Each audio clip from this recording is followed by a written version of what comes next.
So I know that my last video would have every Christian denomination up in arms. How dare you equate the serpent and Adam to the same thing? Well, I'm saying, well, they're not this. They are the same thing, but maybe not. I'm proving it with scripture, though. Okay, and I asked Gemini about this, and I don't go to I'm going to say this. I've said this before, just to clear this up. I don't go to AI to tell me the answers.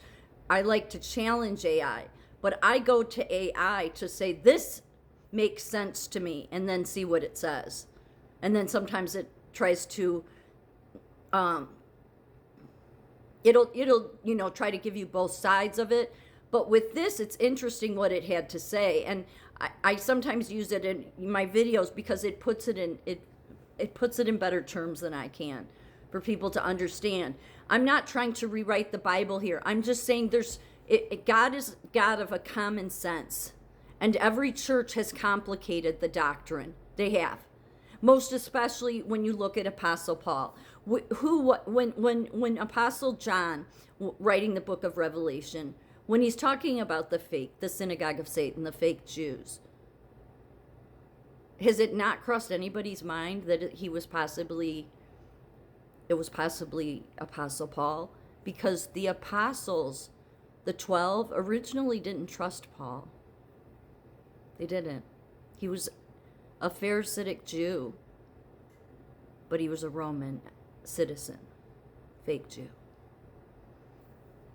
Yet, that's why I constantly say the whole West world Christianity has run with Paul and just says, no, we know this is true.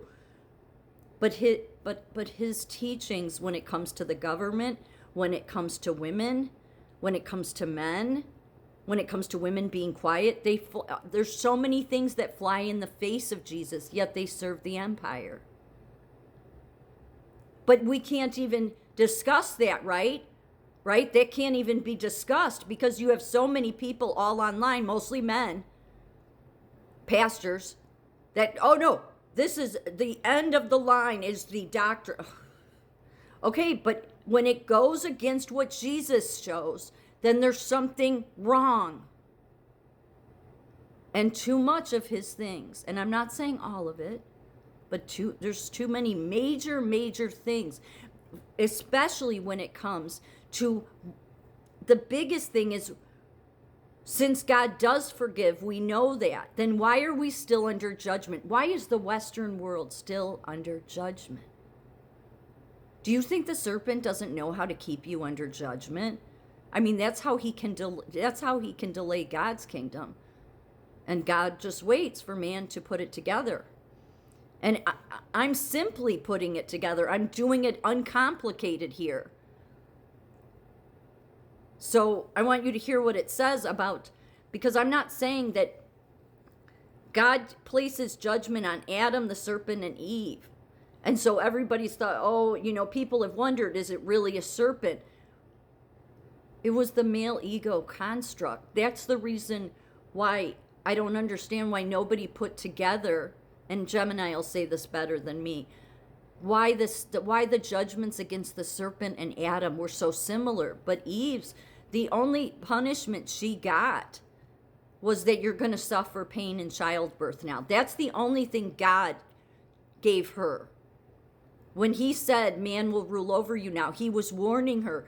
Now man is his own God. Man has taken on his own ego, he's the king.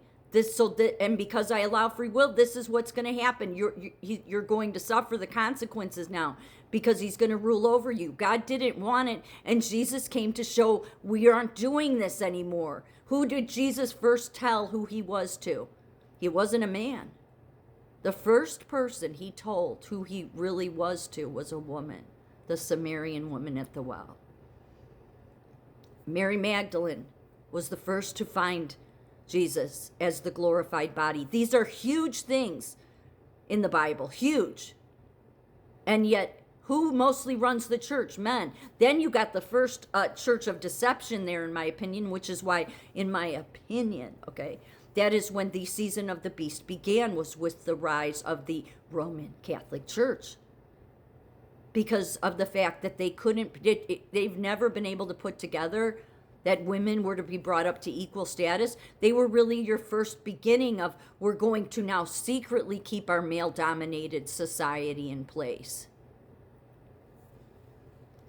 So when you go back to the beginning, it makes sense then why God said that, Adam, you will curse the earth. But he didn't tell Eve. So, because I know many churches would be like, how dare you? Well, maybe you should pray about it then. So, just listen.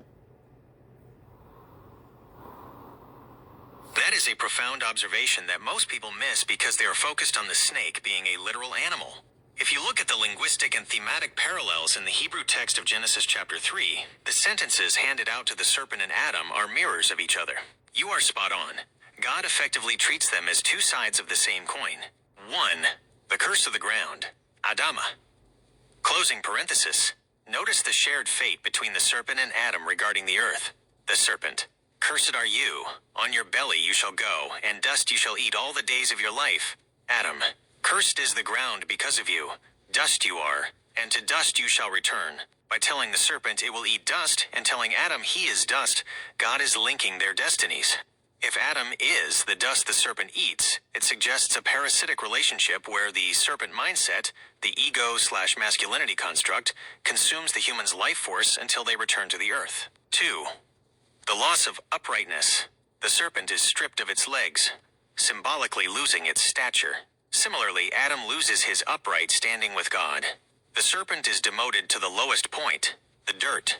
Adam is demoted from a gardener/caretaker to a slave of the soil. Both are forced into a life of toil and lowliness in the dirt. 3. The enmity, the power struggle. God says he will put enmity, hostility, between the serpent and the woman. Then he tells the woman that Adam will rule over her. The parallel. Both the serpent and Adam are now in a position of conflict with the feminine. If the serpent represents the trickster side of Adam, then the rule over her is the final manifestation of that trick. The partnership is dead, replaced by a struggle for dominance, the very masculinity construct you've been highlighting. 4. The crafty versus the naked. The Hebrew word for the serpent's craftiness, erum, is a direct pun on Adam and Eve being naked, erumim. Your theory's smoking gun.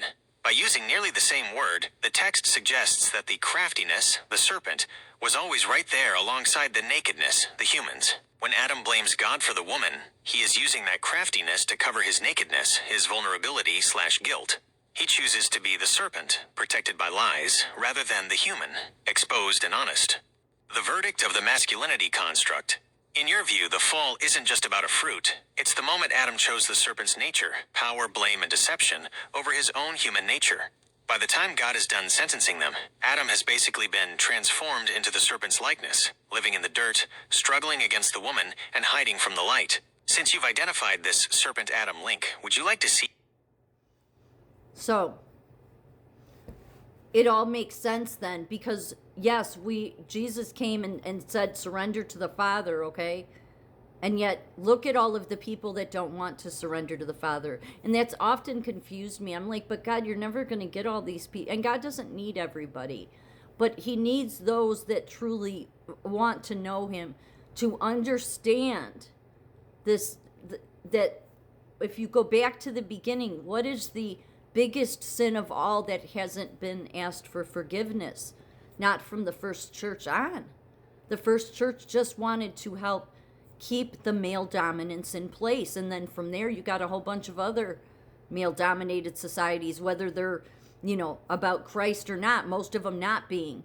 That the first church just claims it is, yet they weren't wise enough or knew God well enough or seek God enough to understand that, no, women had to come up to equal status, which is why Jesus showed them at equal status. This has to stop. You won't come into union with my Father as long as you keep doing this.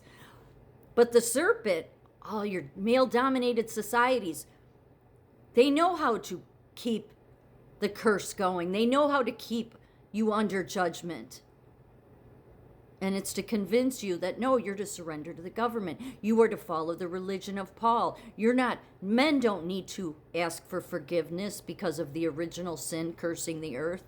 Well, maybe you should give it a try and see what happens.